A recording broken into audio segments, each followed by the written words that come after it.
반갑습니다. 나무아카데미입니다. 이번 영상은 고2 독서 신사고 3-2단원 사회 문화 분야의 글 읽기 평균의 시대가 가고 있다 같이 공부해 보도록 하겠습니다. 이 앞에 3-1단원에서는 사회 문화 분야가 아니라 인문 예술 분야에 관해서 공부해 보셨죠. 선한 뜻을 이끄는 나의 큰 몸, 그리고 세잔과 입체파. 그리고 그 다음 단원으로 사회 문화 분야의 글 읽기를 공부하게 되실 거고요. 이번 단원 뒤에는 과학 기술 분야로 넘어가게 되겠습니다.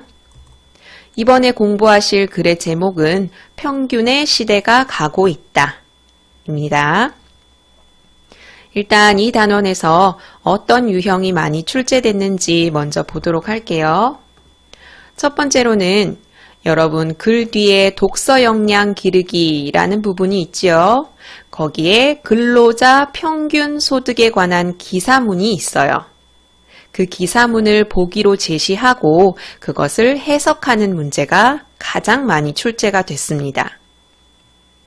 그리고 여러분 독서 역량 기르기에는 이 기사문이 줄글로만 돼 있는데 이 줄글을 표로 바꾼 것, 그것을 보기에 제시하고 역시 그 표를 해석하는 문제, 이게 가장 많이 출제됐어요. 그리고 두 번째로는 독서의 기본적인 문제죠. 내용을 확인하는 문제, 그 다음으로 많이 출제됐고요. 세 번째로는 서술상 특징을 확인하는 문제, 그리고 역시 독서 역량 기르기에 보면 중국 장수에 관한 글이 있었죠. 강의 평균 수심과 자기 병사들의 평균 키만 믿고 강을 건너도록 했던 그 중국 장수에 관한 글, 이것에 관한 이해를 묻는 문제, 그리고 교과서에 제시되어 있지 않은 교과서 외의 자료를 해석하는 문제, 이런 문제들이 그 다음으로 많이 출제됐습니다. 출제 유형 베스트 보이시죠? 어디에 초점을 둬서 공부해야 하는지 이렇게 가닥을 잡으시고 공부하십시오. 그럼 사회 문화 분야의 글 읽기, 이 사회 문화 분야의 글은 어떻게 읽어야 되는지 알고 가기 지문 먼저 보실게요. 앞에 인문 예술 분야의 글 같은 경우에는 인문 예술 분야의 글을 어떻게 읽어야 되는지 읽기 방법에 관한 문제가 많이 출제됐거든요. 그런데 사회 문화 분야 글에 관한 이 글은 출제 빈도가 매우 낮았어요. 그렇지만 우리가 그냥 넘어갈 수 없으니까 우리 내용 확인 위주로 한번 읽어볼게요. 만약에 이 부분에 관한 문제가 출제된다면 여기 있는 이 하나하나의 말들이 그대로 선지에 출제된다는 거 알고 계시죠? 상당히 원론적이고 일반적인 내용이기 때문에 꼼꼼하게 보지 않으면 틀렸다고 생각할 확률이 높으니까 이 부분도 그냥 넘어가지 마시고 자세히 공부하십시오. 일단 사회 문화 분야의 글이란 어떤 글이냐? 사회에서 일어나는 다양한 현상, 그리고 그 원인과 영향을 분석한 글, 이게 사회 분야의 글이고요. 그리고 한 사회나 집단에서 나타나는 행동 양식의 특성과 배경, 이것에 관한 글이 바로 문화 분야의 글입니다. 자, 그럼 이런 글들을 어떻게 읽어야 하는지 바로 2번으로 한번 넘어갈게요. 두 가지가 나와요.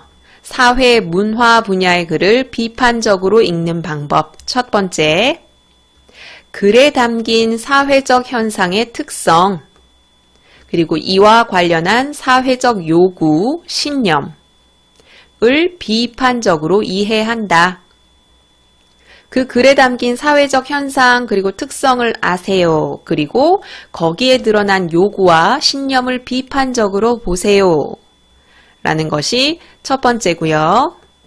두 번째는 역사적 인물, 특 특정 사건을 다루는 글의 경우 사회 문화적 맥락에 유념하여 비판적으로 읽는다. 이게 바로 두 번째 읽기 방법이에요. 이건 글의 종류가 딱 특정이 되죠. 역사적 인물이나 특정 사건을 다루는 글은 사회 문화적 맥락을 고려하세요 라는 것이죠. 이것을 예로 들기 위해서 밑에 초록색 부분에 글이 나와 있지요. 이 글은 오상현이라는 사람이 쓴 상소문인데 조선 후기 고종 때 척화비를 세운 것에 대해서 칭송하는 글이에요. 그러니까 아까 얘기했던 역사적 인물 그리고 특정 사건을 다루는 글이 되겠지요. 이 글은. 그럼 이 글을 읽고 어떻게 반응을 했느냐? 여기 밑에 보면 두 가지 반응으로 나뉘어요. 하나는 일단 사회 문화적 맥락을 파악을 합니다. 이 글을 썼을 때는 서구 열강으로부터 침략을 받았던 상황이구나. 사회 문화적 맥락을 파악했어요. 자, 그럼 그걸 바탕으로 첫 번째, 이러한 민족 자존의식은 적절한 현실인식이구나 라고 평가를 할 수 있어요.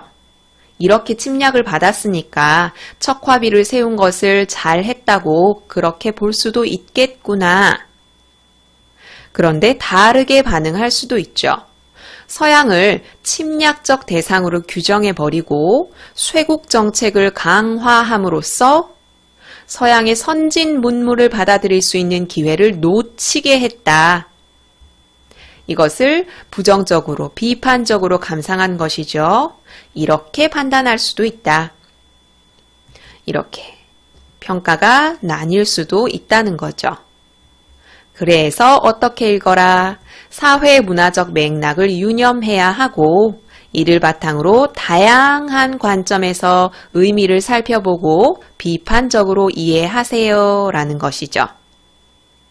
사회 문화 분야의 글을 비판적으로 읽는 방법 첫 번째 뭐였어요? 사회적 현상의 특성, 이와 관련된 사회적 요구와 신념을 비판적으로 이해하세요.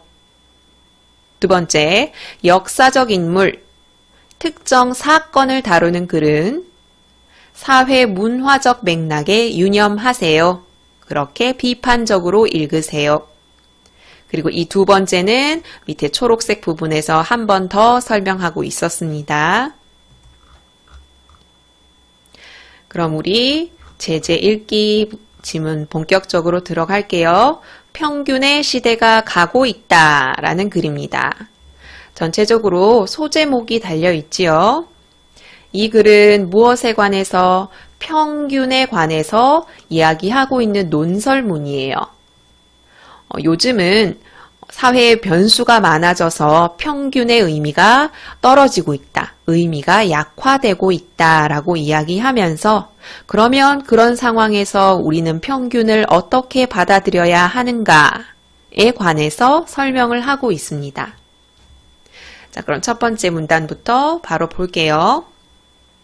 이 첫 번째 문단은 내용 확인 문제에서 선지로 많이 출제된 문단이에요.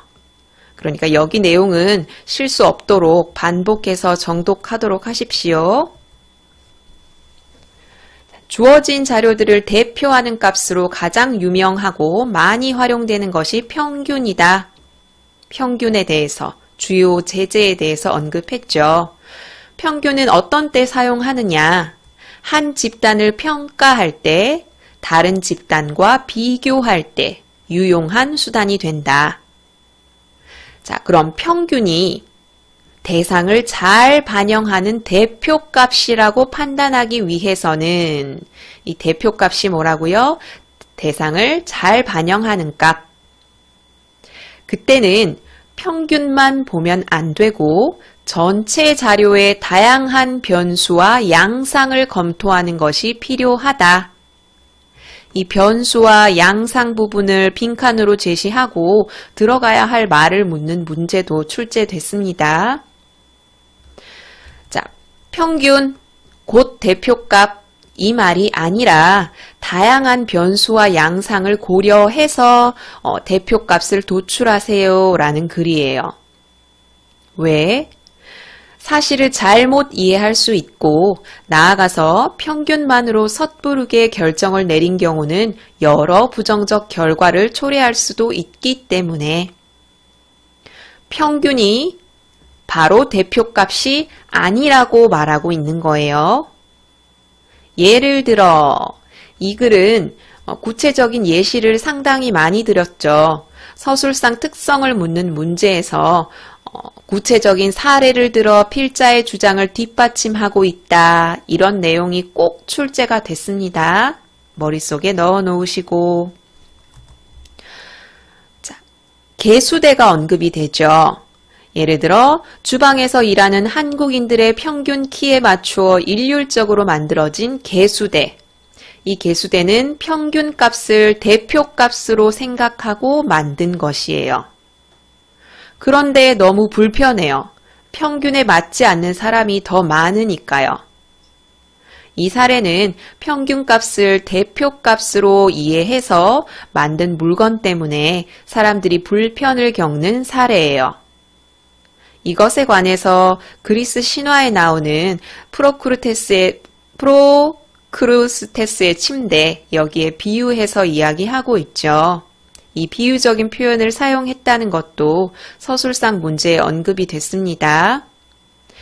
자, 이 사람은 통행인들을 침대에 묶어놓고 키가 작으면 뽑고 키가 크면 발을 잘랐다고 하죠. 이때의 침대는 이 글의 평균에 해당해요. 평균에 맞지 않으면 이렇게 했다는 말은 평균을 대표값이라고 여겨서 잘못 활용하는 상황이라고 할 수 있죠. 출제된 적은 없지만 출제 가능성이 높은 부분이니까 이 침대나 발을 잡아 뽑거나 발을 자른 것이 어떤 상황에 해당하는지 머릿속에 정리하십시오. 자, 첫 번째 소제목이 나와요. 평균을 대표값으로 사용하면 오해가 생기는 경우가 있다. 자, 여러분 여기 그래프가 두 개가 나오죠. 여기 왼쪽은 대칭 분포, 오른쪽은 오른쪽 꼬리 분포라고 하는 그래프입니다. 이 그래프를 제시하고요. 이 평균값을 대표값으로 사용했을 때 각각은 어떤 차이점이 있습니까? 라고 쓰는 문제가 서술형으로 아주 많이 출제됐어요. 거의 필수로 출제되었다고 해도 과언이 아니거든요. 여기 초록색 보리 부분 먼저 볼게요. 대칭 분포, 여기 있는 이것이죠. 최빈수, 중앙값 모두 평균값과 같기 때문에 평균값을 대표값으로 사용하더라도 사실을 잘못 이해할 가능성이 적다. 평균값이 거의 다른 모든 것들을 대표하기에 모자라지 않다. 하지만 여기 있는 이 표는 평균값과 중앙값과 최빈수의 값이 다르기 때문에 평균값을 대표값으로 사용하면 사실을 잘못 이해할 가능성이 크다. 방금 읽은 내용을 그대로 쓰실 수 있어야 돼요. 쓰는 연습 많이 하셔야겠지요. 그리고 더불어서 여기 대칭 분포와 오른쪽 꼬리 분포 이 명칭을 제거하고 시험에 제시를 하고 이 명칭도 같이 쓰라는 내용 많이 출제됐거든요. 이 명칭까지 같이 공부하십시오. 방금 읽은 것에서 이 문단의 중심 내용이 다 나와 있어요. 그런데 여기서 한 번 더 초점을 두셔야 될 게 아까 출제 유형 베스트에서도 보셨겠지만 외부 자료를 제시하고 혹은 뒤에 있는 기사문 자료를 제시하고 그것을 해석하는 문제가 많이 나온다고 말씀드렸죠. 그래서 여러분이 여기 나오는 최빈수나 중앙값 이런 명칭들, 용어를 헷갈리면은 그 선지를 풀어낼 수가 없어요. 그래서 이 용어 정리 확실히 하고 갑시다. 최빈수는 자료에서 가장 많이 반복되는 값을 이야기해요. 예를 들어 우리 학급의 평균 키를 알아본다고 했을 때 165가 가장 많이 나와요. 165는 그럼 최빈수가 되는 거죠. 중앙값은 통계 자료에서 도출된 양을 크기 순서대로 쭉 늘어놓았을 때 키라고 치면 키 순서대로 쭉 늘어났어요. 거기에 한 가운데 있는 값이 중앙값이라고 합니다. 그러니까 평균을 대표값으로 사용하려면 최빈수도 고려해야 하고 중앙값도 고려해야 한다는 거죠. 이렇게 오른쪽 꼬리 분포는 소득이나 재산을 나타내는 자료에서 많이 보인다네요. 내용 확인 문제의 선지로 활용된 부분이니까 여기 이것도 한번 확인하시고. 포드주의. 이 포드주의는 소품종 대량 생산의 시대라고 나오죠. 대량 생산을 했던 시대에는 평균이 중요한 개념이었지만 현대에는 그런 개념이 소비자들의 다양한 특성을 반영하지 못하는 경우가 많다. 즉, 현대에 와서는 평균의 의미가 옅어졌다. 여기서 소품종 대량 생산 이거를 이용해서 내용 확인 문제의 선지가 많이 출제가 됐어요. 예를 들어 소품종 대량 생산의 시대에는 평균의 개념이 중요하지 않다 라고 하면 틀린 선지겠죠. 혹은 이 소와 대량을 바꿔서 다품종 소량 생산으로 약간 바꿔서 출제되기도 합니다. 다품종 소량 생산은 현대사회의 특징이겠죠. 자, 또 예를 들고 있어요. 미국의 일반 가구당 평균 가족 수는 3.6명, 평균이죠. 이 평균에 맞춰서 집을 짓는데 그것은 굉장히 올바르지 않다라고 이야기하는 글이에요. 이거는 한번 읽어보시고 이 글을 제시한 이유는 평균을 참고할 때 전체 자료를 세밀하게 살피는 것이 중요하다는 것. 아까 윗문단에서 이야기했던 중앙값이나 최빈수와 같은 자료도 세밀하게 살펴야 한다라는 것이죠. 이 사례만 제시해놓고 이 사례에서 말하고자 하는 바로 적절한 것은 하고 물었을 때 이 선지, 방금 읽었던 것, 이것을 답으로 체크하실 수 있어야 합니다. 그 다음 소제목은 자료의 범위를 보자라는 것이죠. 여기 이 본론 2는 아예 전체를 다 사례를 들어서 이야기하고 있죠. 우리나라의 기온. 만약에 외국인들이 우리나라에 왔을 때 1년간 머무를 외국인이 우리나라에 왔을 때 어떻게 우리나라의 기온을 말해줘야 정확하겠는가? 이 글에서는 평균만으로는 우리나라의 기온을 제대로 알 수 없다고 얘기를 하죠. 우리나라의 연평균 기온은 12.5도. 그럼 이 말을 듣는 사람은 1년 내내 좀 춥겠구나 라고 생각할 수 있죠. 즉, 평균이 대표값이 될 수 없어요. 그러면 무엇을 언급해야 하냐라고 했을 때 이런 것들을 언급할 수 있어야 돼요. 여기 파란 부분. 월별 평균 기온도 알려줘야 하고 월별 기온 차이도 알려줘야 하고 또 게다가 우리나라는 일교차가 환절기에 크기 때문에 하루 최고 기온도 알려줘야 하고 최저 기온도 알려줘야 한다. 여기서 말하고자 하는 게 무엇이라고요? 자료의 범위를 정해서 다양한 요소를 고려할 수 있어야 한다. 이 부분을 제시하고 여기서 말하고자 하는 것으로 적절한 것은 물었을 때 이걸 옳은 선지로 선택하실 수 있어야 돼요. 그 다음 소제목, 값의 크기에 따라 범주를 구분하여 자료를 살피자. 여기에서도 구체적인 예시를 들고 있는데 야구 선수들의 연봉을 들고 있죠. 이 연봉 자체를 분석하는 문제는 거의 출제가 되진 않았고 이 본론 3에서 말하고자 하는 바 그것에 관한 문제가 출제가 됐어요.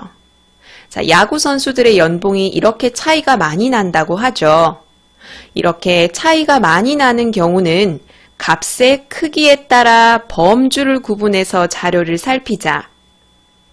즉, 평균 개념만으로는 포착하기 어려운 요소가 있기 때문에 값의 크기에 따라 자료를 적당한 범주로 구분하고 평균값 이외의 최빈수, 중앙값 등 다른 대표값을 살펴보아야 한다 라는 것이죠.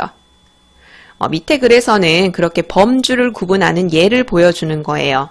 연봉 3천만 원 미만, 3천만 원에서 5천만 원 미만, 5천만 원에서 1억 원 미만, 1억 원 이상.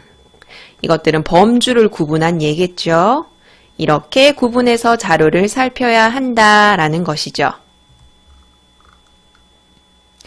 그 다음 네 번째는 그래프를 그려 이해하자. 그래프를 활용해라 라고 이야기하는 부분인데 자료의 수가 많아지면 내용을 보고 파악하는 데 힘이 든다.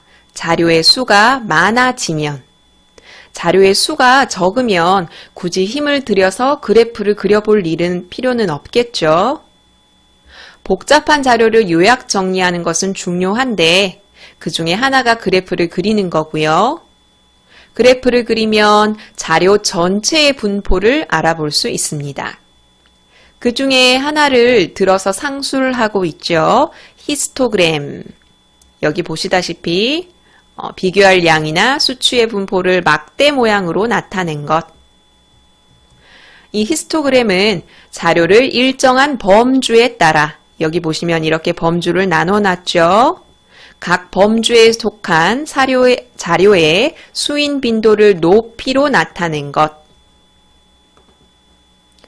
이것이 히스토그램 되겠습니다. 이 히스토그램을 이용하면 아까 이야기했듯이 산포, 그리고 위치가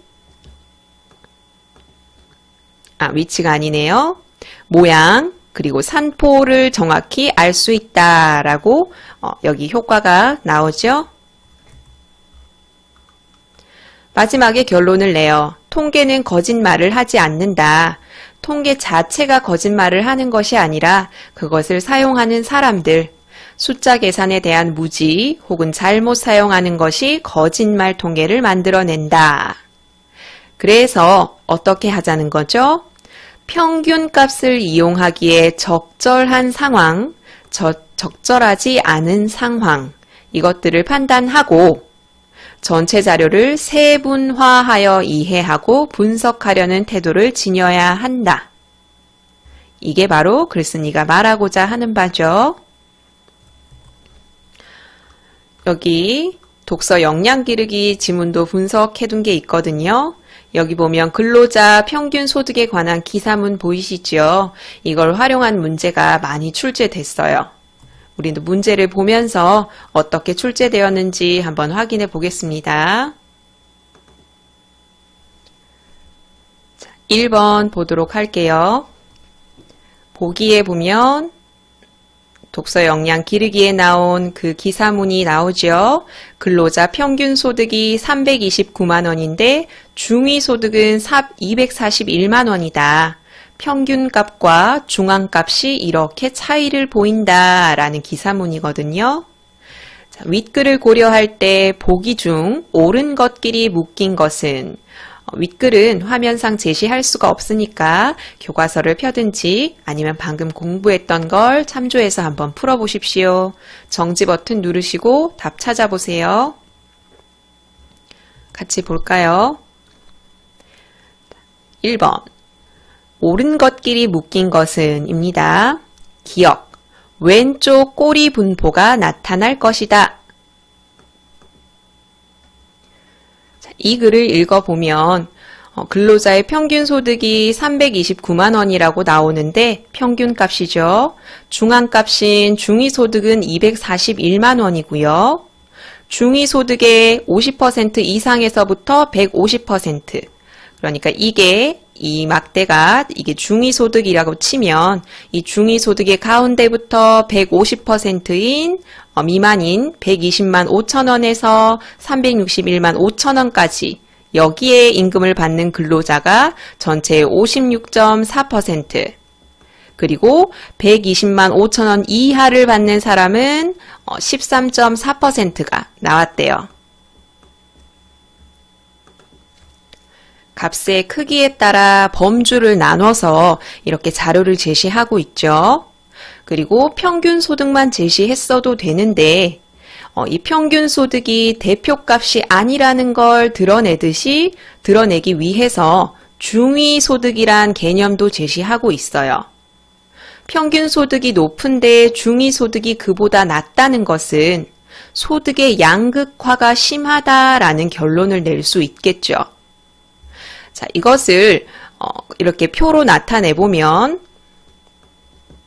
자, 이게 소득이겠고, 그 다음에 이게 높이가 그 정도, 얼마나 많은지를 나타내는 거겠죠. 자, 그러면 평균 소득은 329만 원인데 중위 소득이 이만하다는 건, 자, 평균 소득에 미치지 않는 사람이 더 많다는 거죠. 자, 그러면 여기 소득이 낮은 사람이 높은 사람보다 더 많다는 내용이니까 그래프는 어떤 왼쪽 꼬리 분포가 아니라 오른쪽 꼬리 분포를 보이겠지요. 그래서 기억은 틀린 설명이에요. 왼쪽 꼬리 분포가 아니라 오른쪽 꼬리 분포. 소득이 낮은 사람이 더 많을 것이다. 여기가 이 빨간색이 평균값이라고 하면 거기에 대한 중앙값은 그것보다 더 낮다라는 거죠.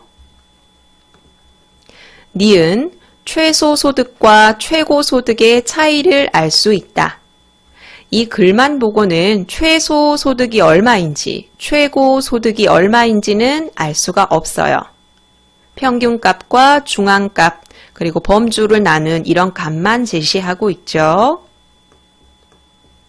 디귿 평균을 대표값으로 사용하기에 적절하지 않은 상황이다. 평균이 대표값으로 쓰이기 위해서는 중앙값이나 최빈수와 거의 유사해야 한다고 우리 배웠죠. 그런데 여기는 평균값과 중앙값이 다르기 때문에 이 평균을 그대로 대표값으로 사용하기에 적절하지 않은 상황이네요. 리을 최빈수, 중앙값, 평균값의 차이가 있다. 방금 언급했죠. 그래서 정답은 3번입니다. 이렇게 이 글을 분석하는 문제가 가장 많이 나왔어요. 그럼 다음 문제 한번 풀어볼까요? 이 문제 유형이 제일 많이 출제됐으니까 바로 옆에 있는 3번 바로 한번 풀어볼게요. 윗글을 읽고 비판적으로 이해한 내용으로 적절하지 않은 것은? 자, 정지 버튼 누르시고 3번 한번 풀어보십시오. 같이 볼까요? 적절하지 않은 것 고르셔야 돼요. 1번 위 소득 분포를 히스토그램으로 그리면 중위 소득에 가까운 근로자가 많으므로 좌우 치우침 없이 균형 잡힌 분포가 될 것이다. 좌우 치우침 없이 균형 잡힌 분포를 이루기 위해서는 평균값과 중앙값 그리고 최빈수가 거의 가까워야 된다고 우리 공부했죠. 그런데 여기 이 자료는 평균값과 중앙값의 차이가 있어요. 그러니까 균형 잡힌 분포가 되지 않겠죠. 정답이 바로 나와버렸네요. 1번입니다. 그럼 나머지가 왜 맞는지 볼게요. 소득의 범주를 고려하지 않은 채 평균만으로 전체 소득 수준을 파악하면 안 된다. 이렇게 평균값이 전체를 대표할 수 없을 때는 소득의 범주를 고려해야 된다는 걸 알 수 있지요. 3번 월평균 소득이 329만 원으로 높게 집계된 것은 소득의 큰 격차를 고려하지 않고 월평균 소득을 단순하게 더하고 근로자의 수로 나누었기 때문이다.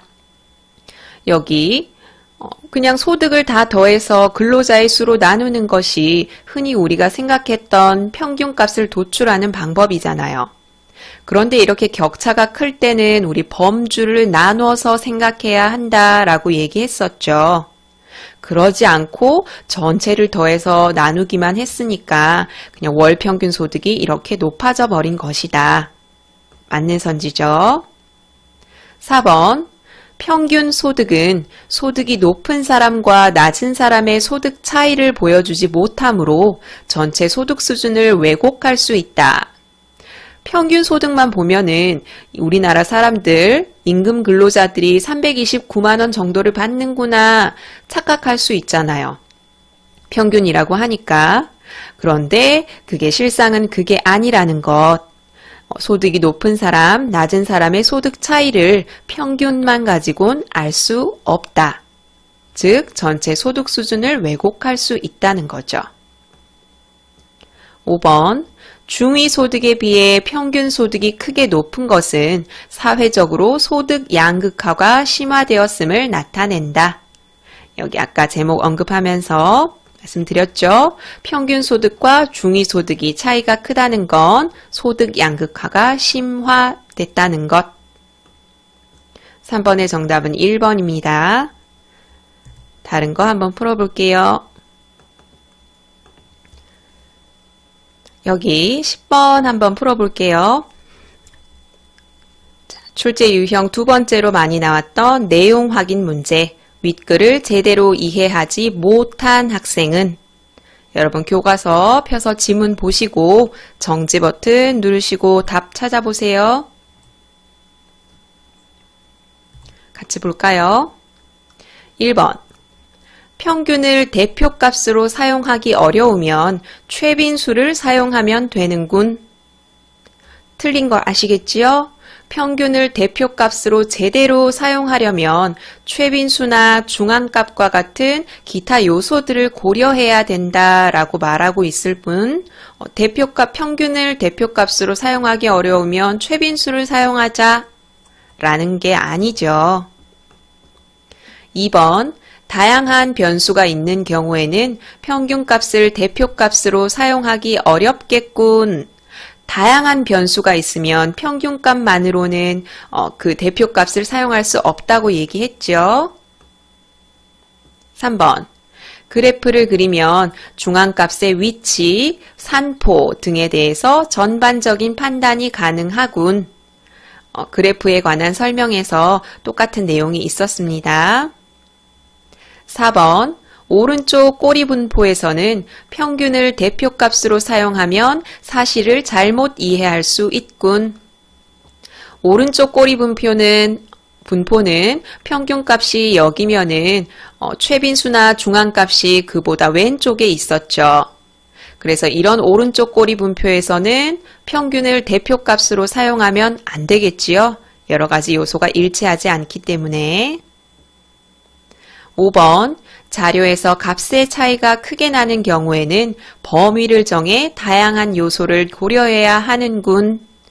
이거는 야구선수 연봉이 있었던 그 부분 내용에서 언급을 했죠. 값의 차이가 크게 나면 범주를 정해서 요소를 고려하여 평균값, 대표값을 도출해내야 한다. 그래서 10번의 정답은 1번 되겠습니다. 3-2단원 같이 공부해 봤는데 아까 풀어봤던 출제 유형 베스트 말고 이렇게 표로 제시된 것, 이 표를 해석하는 문제도 많이 출제됐거든요. 그래서 여러분이 아까 봤던 글만 보고 해석하는 문제 말고도 이 표도 해석하는 연습을 하셔야 돼요. 이 자료를 나무 아카데미 홈페이지에서 구하셔서 꼭 같이 다뤄봤으면 좋겠네요. 여기 출제 유형 베스트 한 번 더 확인하시고 우리 이번 시간에는 여기 서술상 특징이나 독서 역량 기르기에 나왔던 중국 장수에 관한 글, 교과서 외의 자료 같은 것도 같이 못 다뤄봤거든요. 여러분이 꼭 같이 공부해 보시길 바랍니다. 3-2단원 영상은 여기서 마무리할게요. 이 모든 자료는 나무 아카데미 홈페이지에서 이용하실 수 있습니다.